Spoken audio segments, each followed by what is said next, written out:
I was like, ooh, great story, great product, great business. I'm so like, this is the first time in a while I've been like this excited to sit down with someone and actually hear the story itself, because it's amazing what you've built with Spoonful of Comfort.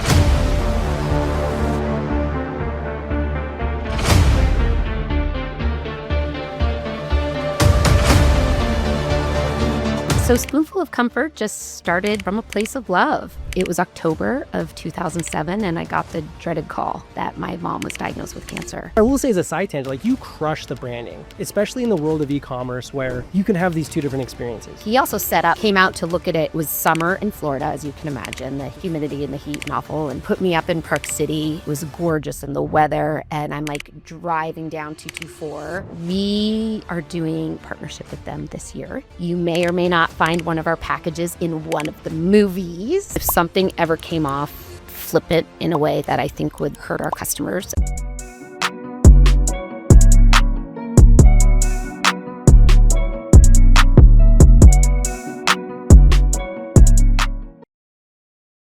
If you're looking for a blanket around the house or the perfect gift for someone that they'll actually use, you have to check out Minky Couture blankets. Their Hugs blankets are soft, comfortable, and definitely the blanket you'll use every day around your house. They also make dog beds, so your dog can be just as comfortable as you are. Use the link in the description or use code Small Lake City for 50% off your Minky Couture order. Yeah.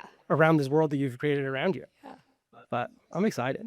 Okay. So Marti, like this, I was telling you we were walking around, but it's always interesting when people introduce me to people. Well, actually, no, let's say it again. One thing I love is when anybody comes up to me and they're like, hey, what's your favorite episode? Or who's your dream guest? And it's easy to fill in those blanks. I mean, Post Malone, Ryan Smith, like I could ask someone who they would have on. It'd probably be, the Venn diagram would be a circle. But my favorite people are the people I don't know about, because I love understanding like these random rabbit holes, these random things that are so under the radar, and helping people understand these people that are building these amazing things. So fast forward to Paula, your PR person, reaches out and says, hey, listen, would love to have our founder and CEO, Marti, on and talk about, Spoonful of Comfort. And sometimes people reach out and I'm like, that's it's so nice. Like that would be fun, but like maybe not. But then as I did more research, I was like, okay, I can see how this could be a thing. And then I tried the soup and that was a whole nother experience. But then hearing like a little bit of the tidbits, AKA what was written on your branding and on website of like why you did this and what started all of this, I was like, ooh, yeah, great story, great product, great business. And I'm so like, this is the first time in a while I've been like this excited to sit down with someone and actually hear the story itself, because it's amazing what you've built with Spoonful of Comfort. So thank you so much for coming on and letting me pick your brain about it. Oh my gosh. Yes. Thank you. But for people who don't know, explain what Spoonful of Comfort is, and then we'll flip the script all the way back to the beginning and talk about it. Yeah, totally. So Spoonful of Comfort just started from a place of love. It was October of 2007, and I got the dreaded call that my mom was diagnosed with cancer. And the worst part is at the time she was living thousands of miles away in Canada.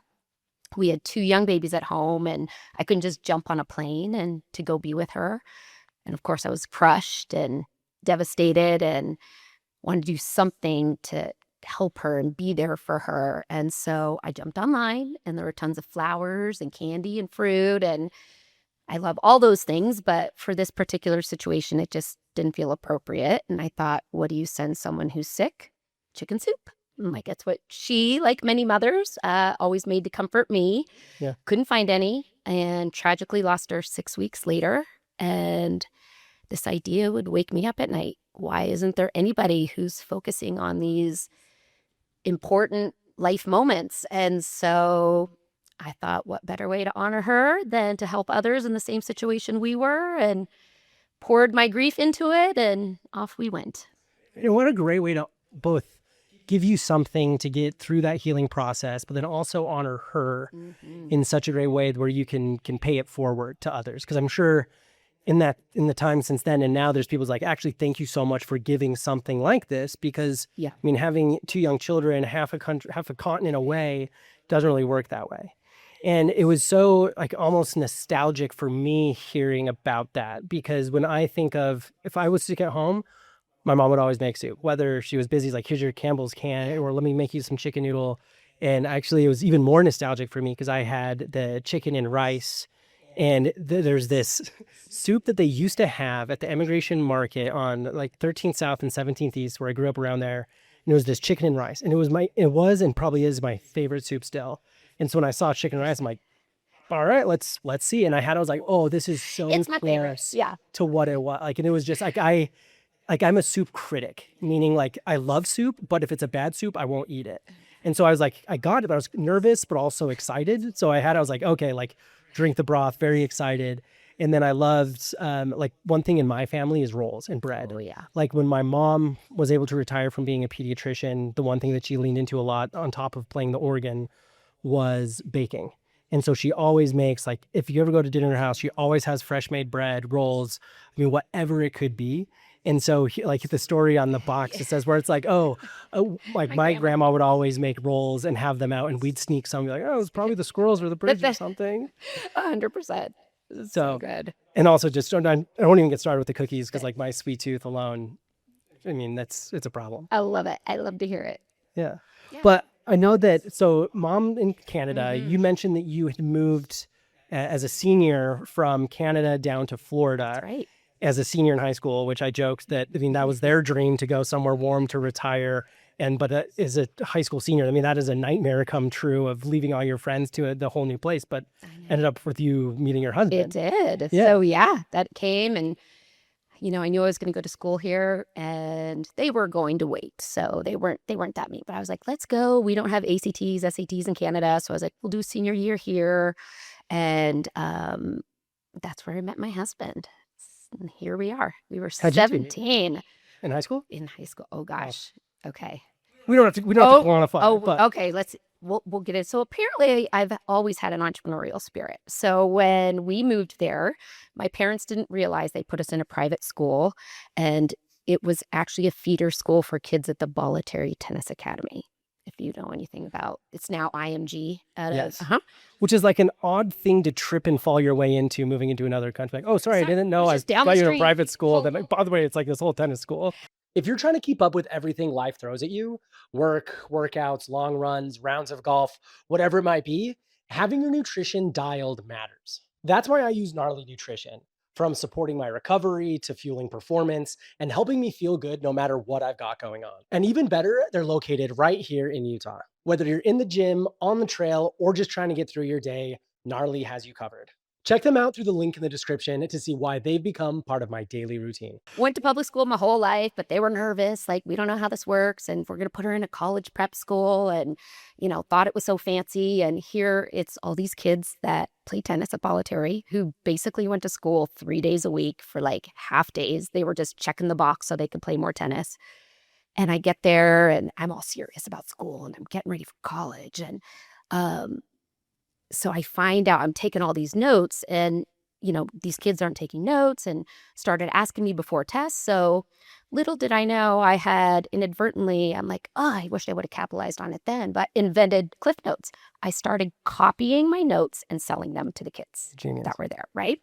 So I might get a little good book of business going, and then all of a sudden one day it dries up. Start asking around. Nobody will talk to me. I corner this one kid, Tommy, and I'm like, what's going on? And finally he tells me there's another kid who copied my notes. Then he copied and sold them for half the price. And so I did what any self-respecting woman would do. I married him. So, the business predicament that ended up being a merger. Exactly. So it's always been that way. It's I have the ideas and he executes them. So yeah, it's been 30, I was 92. Yeah. That's amazing. Yeah. 36 years. Is that math right? And now you both work together at do. Spoonful. We both work together. So, and we have a business partner, Scott, that brought us here to Salt Lake. So it's amazing. Yeah. So you started in Florida, South Florida. I mean, talk to me about like those early days, whether it be, I mean, I don't know. I'm also curious about the recipes, whether that was family recipes, slaving in a kitchen, trying to figure out what's right. I mean, talk to me about how it goes from this tragic event of losing your mother sooner than you ever would to let's cook. Right. And trying to figure out let's cook, and I didn't know anything about FDA and USDA and all those laws, and trying to figure all that out, digging through. And so as I was working through some of that, we had a close friend whose came from the Mennonite Amish community. And there's a huge community in Sarasota and this really famous restaurant, and it's his family's. And he connected us, and they started making it for me. So I would fax in, because I had kids, dogs out. Like, I wasn't allowed to make it out of my kitchen. Right. I would fax my order in by midnight. And then in the morning, my husband, Stephen, would go pick it up at 8 o'clock. And I would package, wrap ribbons, write the cards, do all the packaging at the kitchen table, put my kids in the minivan, put the boxes in the back, either deliver locally or drop off at the post office. Like, my best day was when I finally talked them into letting me drive around the back and like back it up, because I'd have to get my kids like out of the car seat, get the packages, and go back and forth to take them in. And so that was like one of the big breakthroughs was, oh my God, they're going to like let me drive around back and just pop the trunk. And the guys started pulling them out for me. So crazy to think about those days. That's insane. I didn't know that there were Amish people in Sarasota, Florida, but I didn't know that they were so willing to help entrepreneurs in their verticalization of their newly founded businesses. They really were. It was amazing. Yeah. Like, if you need furniture, little grandmas making, it was amazing. That's amazing. Yeah. So you start this business. I mean, it starts to take off. I mean, at what point because I imagine, I mean, you have this whole life. You have a family, you have kids, you have a husband, you have all of this. He's doing other things. I mean, at what point are you like, hey, I think I need to I think I have something here that isn't just like a fun side idea. So hilarious. It actually came from him. So so he worked in another company with our now business partner, Scott, and they did distribution for Swiss Army footwear. Okay. And they sold, good. sold that license, and they were just going around looking for another brand to distribute. And one day he was leaving on a business trip to go with him, and I wake up in the morning, and back in the day of You've Got Mail, and you're probably too young to know that, but computers would like ding when you would get an email. Yeah. And I'm sitting there in front of the computer, and it's going ding, ding, ding, and it's orders. Yeah. I mean, I'm maybe sending like 15 a day. It's like a huge day. And like within 2 hours, 300 orders came in, and I'm freaking out. And I like start to find like something's broken. I don't know what happened. And I had won this like PR contest, and a USA Today big blog picked it up, Daily Candy, and it like blew. I got all these orders, 300 in one day. I didn't know what was happening. And so Stephen had to cancel his trip to go meet Scott to help me get orders. It was like classic, all your friends, all your family coming in, making rounds, picking up soup. We're calling them freaking out. Printer goes down at 11. You're running to Walmart to like buy a new printer in the middle of the night. I mean, it was nuts. And he then flew out, left, went to meet Scott at a show. I forget what they're called. And I forget what the name of it, Magic Show or something. Anyway, some sports show. And he's like, what's going on? And he told him about it. And Scott was like, wait a minute. What? Why are we trying to find a brand? I think I found it. I think I might have found it. My poor husband, Steven's like, yikes, I don't know. And here we are. So he ended up partnering with us. That was 2010. Crazy. Picked up the family, moved to Salt Lake. I was like, we're going to be here 2 years. This is going to be, I thought it was made it. It's going to be rainbows and butterflies and bazillionaires in 2 years, and we'll be out of here, Whew.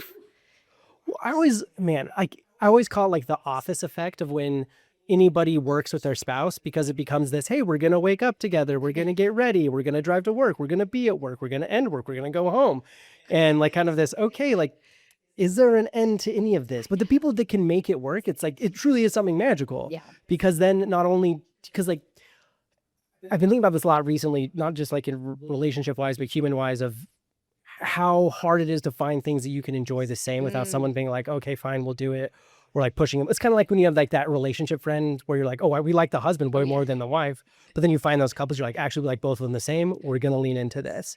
And so to have that where it's beneficial for your personal relationship, your family relationship, and your professional relationship, and it can all kind of work out. Yeah. But I also just love that he was actively looking for the next company to do. And you're like, hey, do you have the other Amish family's number? Because I think we're going to need more than one to help with this one. Let's just have a couple more.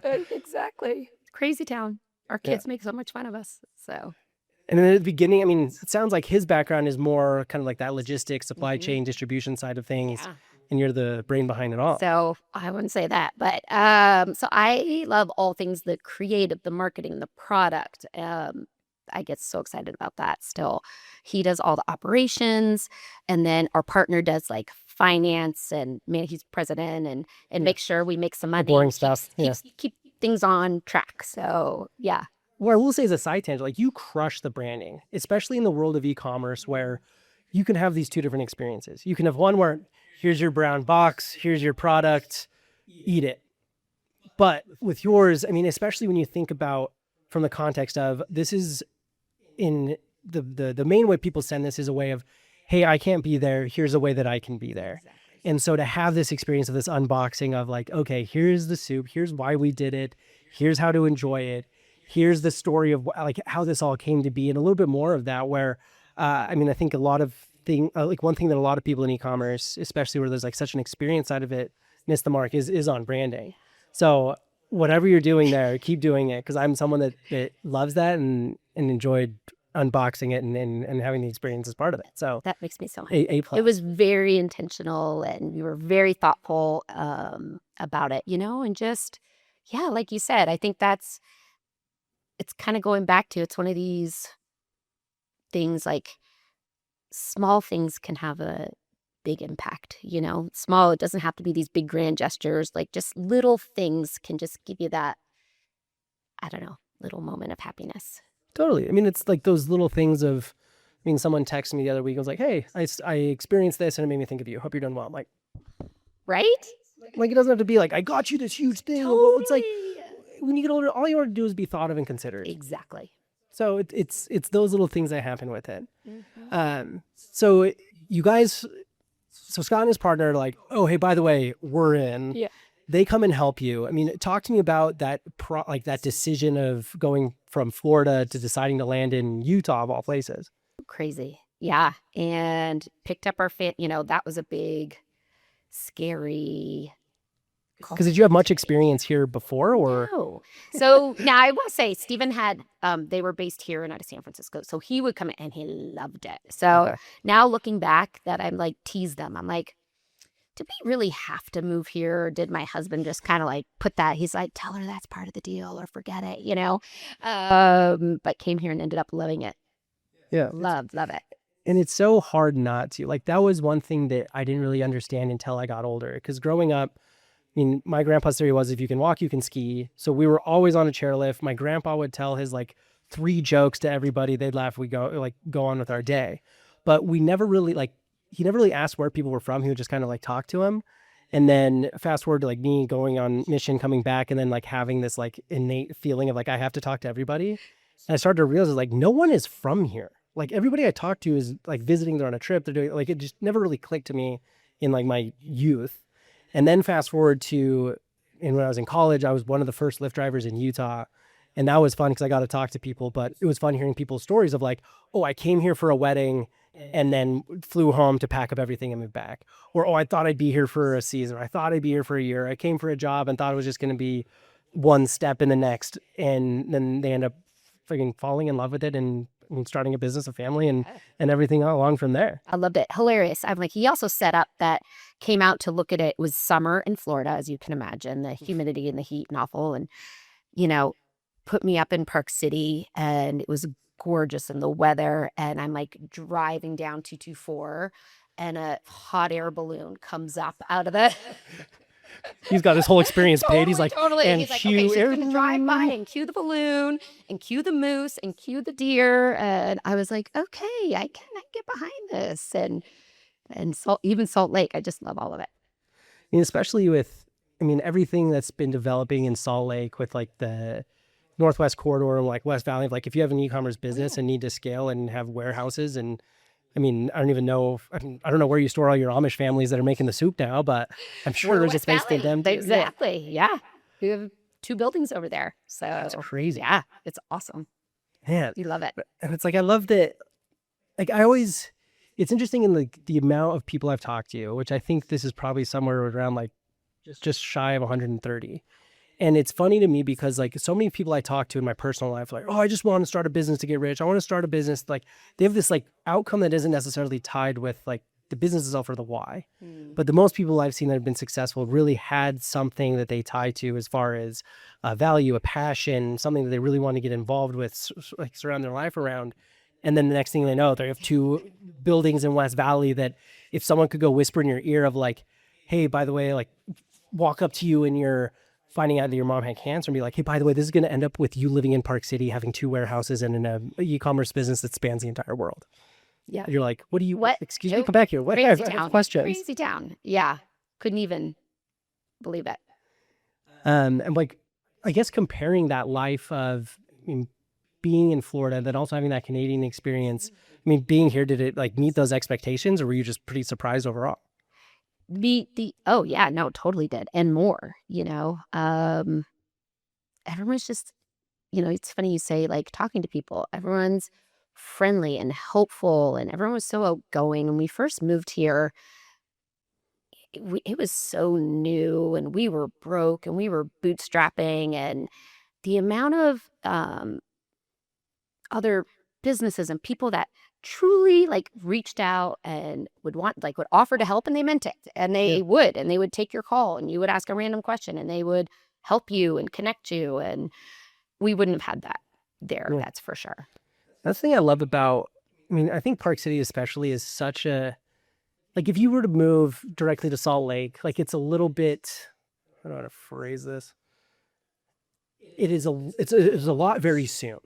And like if you move to Salt Lake, you're like, okay, this is like, okay, I see why this, like people weren't wrong, but they weren't right, but they weren't wrong. But with Park City, it's nice because it is like a lot of transplants. It's a lot of people that, I mean, moved here for similar reasons. That like business wanted to like came for a job, came for something, really wanted to enjoy skiing the mountains and decided to build that life like right in the middle of that. And which is nice because then you can have that experience like, okay, my family, my life, my husband, we're all up here. We go down to Salt Lake, which is still a great place to be. We can have our business here and experience that, but then also still go back up to Park City, which if you're someone who's not necessarily from Utah, it's a nice way to kind of have like it's called like 1 degree of separation from like core Utah itself. And because like in high school, I spent a lot of time up there because I had friends that it would be kind of interesting because I'd have like go to school Monday through Friday. And then I'd essentially drive up to Park City, stay at my friend's house, hang out with all of them, and then come back down and we'd ski, we'd do whatever, all the summer stuff. So I'm due for Park City, especially when it's so hot, like at least 10 degrees cooler up there. Yeah. Love that. So actually curious so the soups you started with, are those the same soups today or have like, is there any that you've added on since then? Or, I mean, especially with starting with soups, did the rolls and cookies and all the other things that you can add on as well were they there from the inception or were those things added on and like, what was the decision-making process of what made the cut? Yeah, hilarious. I love that you asked that. And School like this, like anyway, me thing. Warned you, I was wiggly. Okay, so we started, it was only chicken noodle. Okay. The rolls and only oatmeal cookies. And at the very beginning, because I refused to add anything else, my husband makes fun of me because I was like, the oatmeal is better for their tummies if somebody's not feeling better. But now, of course, our number one seller is chocolate chip. Now, also, I think I made the website back then. So my options of adding things on were pretty limited on my website and e-commerce skills way back in the day. So started with just chicken noodle, rolls, and oatmeal. Crazy. And I would hand tie every one of them with bows and wrap them up and put the frozen gel packs out of my like little freezer garage, pack them in my car. You have your own freezers just for gel packs. You're like, we need a deep freezer for something. Don't ask why. I know. I like die whenever I like walk in and look at them now that I'm like, where am I? And what's going on around here? So yeah, it's crazy. Well, it sounds like the next step is getting into like more sweet things, ice cream, other stuff. Talk to me about that and that like decision to go into more like, I'm an ice cream person, so deeply invested into this. Okay, yeah. So we very excited. This will be coming out soon, but have the trademark for Spoonful of Sugar. So that's going to let us just expand into some other fun comfort food, sweet treats, ice cream, pie, some other fun stuff. Sky's the limit. Sky's the limit. Yes. Yeah. Because like we've always been an ice cream family. Like we joke that my grandma's maiden name is Taylor, and there's something called the Taylor gene in my family, which means like you're helplessly addicted to ice cream. Case in point, one of the last trips we did with my grandma before she passed away, we were in the Outer Banks in North Carolina, and they have, Duck Donuts, amazing donut spot there. But then they also, so my grandma, we get there, and I think my mom got like 24 donuts because we have a huge family, and ice cream. And we're like, okay, cool, pick at these, the typical, like I'll eat a fourth, and next thing you know, you have 8/4, but it's not actually 2 donuts. And the next night, my grandma comes back at like 7 or 8 with another box of donuts and ice cream. Like, oh, grandma, I think we still have some, but like, thanks.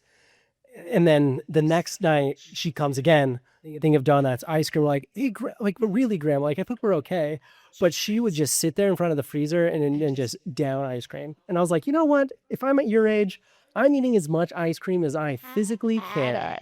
Exactly. And so I'm the same way. Like you put a pint of, Ben and Jerry's fish food or Tonight Dough or any sort of Rocky Road, and I usually can't stop until it's done. See, whether it's a good thing or a bad thing. I love that. And that's like what I love about food is the memories you connect it to, right? Mm-hmm. So you just say ice cream and you're right back there and like thinking about your grandmother. And that's just what I love so much about it. Yeah. Especially with soup and like the nostalgic of like caretaking, especially like being a child, being like, Mom, I'm sick of a tummy ache. It's like, okay, here's some chicken noodle soup. Huh. Like reminds me of like Ratatouille, where like it's at the end where he has the bite of the ratatouille and it like zooms back through like his entire childhood. It's like those similar moments. And if you can send that to someone and package that up, that's way better than, it's so funny like when you grow up, because like when you're a kid, you're like, I want a toy or like I want a thing. And then that still happens. But then you're like, do something for me, give me an experience. Like that's, in my family, we do a lot less like gifts, and instead we'll do experiences together, which I will always take. The grandkids have complained for a little bit, but they'll get used to it. But it's such a nice way to package something up where it's not just something, it's almost like that being there without actually being there. Exactly. And it's actually not even about the soup, right? No. And so, we're just here to help people care for one another, and soup's just the vehicle. So, and there's like tons of ways you can do it. But the soup's pretty damn good too, I'll be honest. Thank you. Yeah. I think so. So what, you don't have to answer if you don't want to, because I'm sure it's like picking a child, but what's your favorite soup, cookie? Like, what is the thing you're like, I might not have soup every day because it's my life, but I will at least have this in my fridge? Yes. So the chicken and rice. Okay. For sure. And then sadly, I had to go gluten-free 13 years ago. Oof. So it's like my nightmare. I know. I'm like... So, but everyone, I'll say right now, everyone loves our lemon. And then in fall, when our pumpkin chocolate chip drops, it's so good. I like smell it. Well, it's like one of those things where if pumpkin chocolate chip weren't seasonal, I'd have an issue. Yeah. Because as soon as I like go grocery shopping at Harmon's, I'm like, okay, it's like pumpkin, and I'll look big. And I'll take a dozen, and we're not going to ask how long it takes for these to disappear. I'm just going to eat as many as I want to, and it's going to be all of them. And funny, because I don't think I knew about pumpkin chocolate chip until I came here. Is that a Salt Lake? Is that a Utah thing?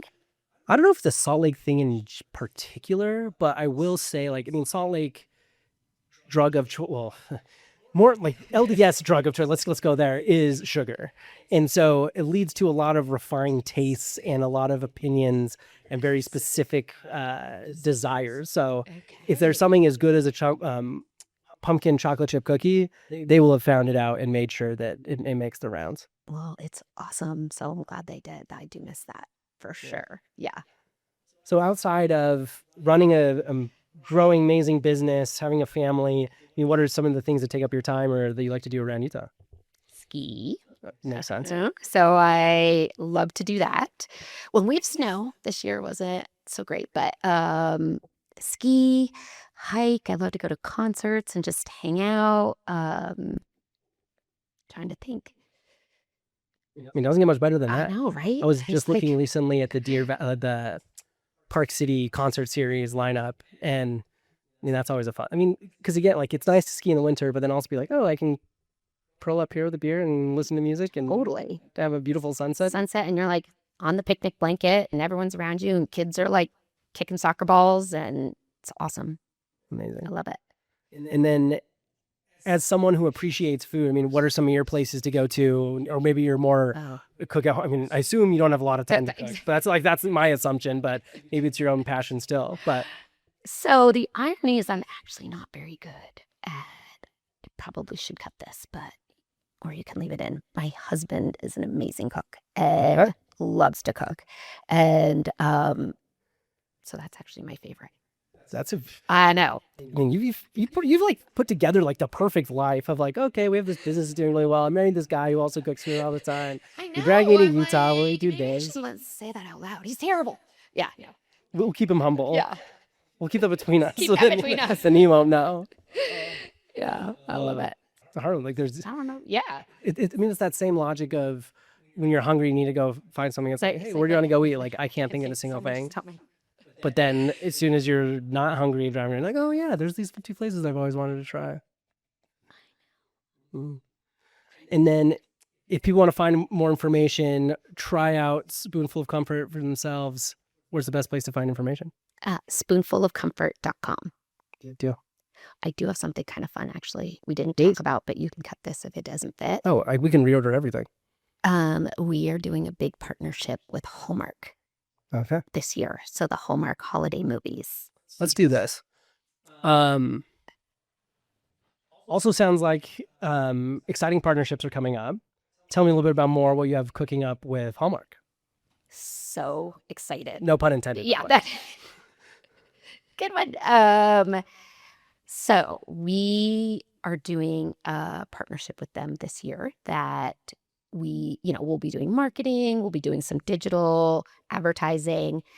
You may or may not find one of our packages in one of the movies. So making a cameo experience. So excited about. And then we're going to have a limited time offering of a Hallmark collab box. Ooh. So it's going to be their patterns, a movie game inside. So excited. That's a fun one. Isn't that great? I mean, when I think of like Hallmark, I mean, on like the movie side, it's like, it's winter. Totally. I just want to curl up on a couch and do nothing. And what's better than curling up in the winter on a couch? A nice bowl of soup.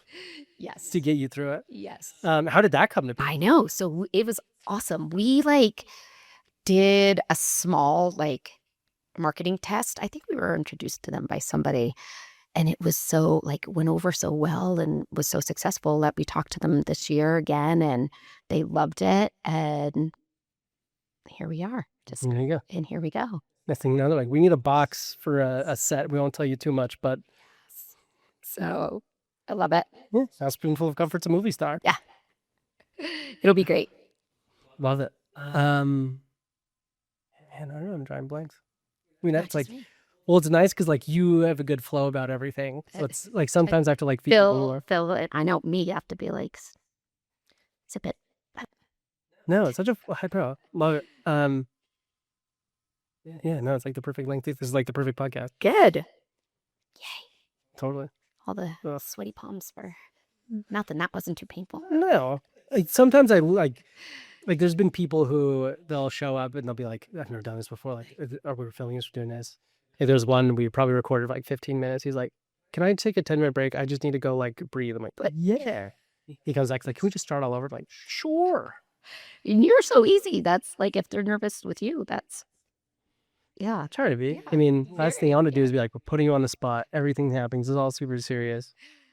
I mean, it's your story. It's their story. I'm just curious enough that I just get to sit here and ask questions and I love it. Learn from people. I love it. I know. And sometimes it's so hard just having done it for so long that it's, which places to take it because it's been so long. So it's nice because I with so much of my stuff, I this is a person be interesting or I met this person, sure, let's record, or I'll go to a new place, but I have no idea anything about this, reach out to them.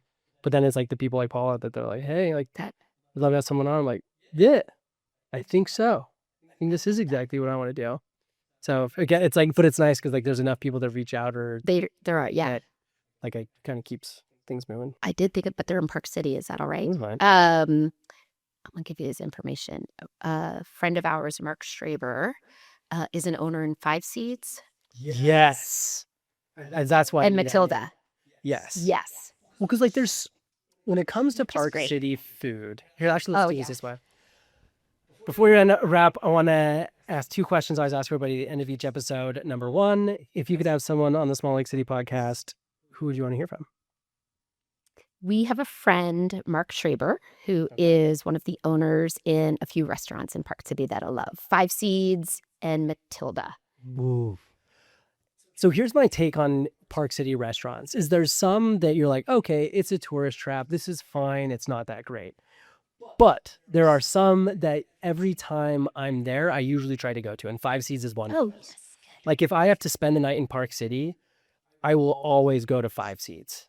Like their smoothie bowls, their oh my gosh, what's the brunch that's like a tomato sauce that's, why can't I think of it? Anyway, they have, like, I've had so many great meals there, so many good experiences there. That's always where I go. And so that's why that name sounded familiar. Michael Strawer. Yeah, no, would love to hear from it. There's so many good restaurants and restaurateurs from Park City. Totally.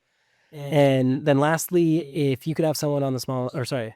And then lastly, if people want to find more information about Spoonful of Comfort or keep an eye out for that Hallmark partnership, what's the best place to find information? Spoonfulofcomfort.com.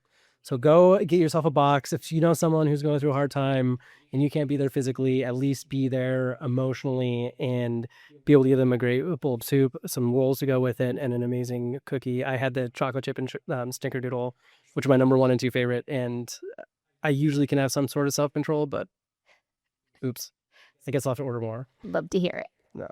Thank you, Marti, for all you're doing. It's so awesome to see and hear these businesses that like a lot of people don't even know that are there, but are making a huge impact and have, great story behind it as well. So thank you. Thank you.